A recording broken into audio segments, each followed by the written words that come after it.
अब दिल की खिड़कियाँ खोल के सुन लीजिए।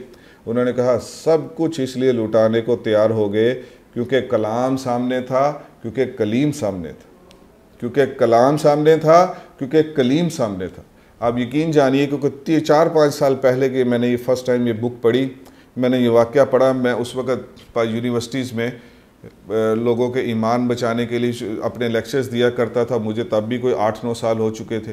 तो मुझे एक सामने था कि हम इतनी मेहनत कर रहे हैं लेकिन हमारी नौजवान नस्ल फिर वहीं की वहीं है, बल्कि ज़्यादा दीन से दूर हो रही है। तो ये चीज़ मुझे बहुत पिंच करती थी और इसका सवाल का जवाब ढूंढना चाहता था।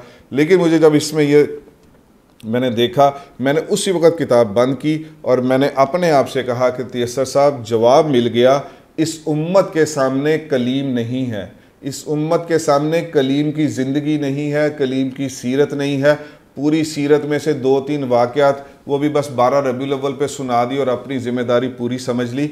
इस उम्मत के सामने कम अज़ कम मेरा आज के बाद ये एम है, कलीम सामने लाना है, कलीम सामने लाना है, इंशाअल्लाह कलीम सामने लाना है। और आप देख लीजिए, अल्लाह से मैं मांगता रहा, अल्लाह ने 2-3 साल के बाद मुझे पूरी सीरा मुबारक को, ये पूरे जितना भी अल्लाह पाक तौफीक देंगे, ये पढ़ाने का आगाज़ कर दिया। इसकी वजह समझ गया आज आपको पता चला कि ये सीरा दौरा क्यों शुरू हुआ, क्योंकि कलीम सामने नहीं है।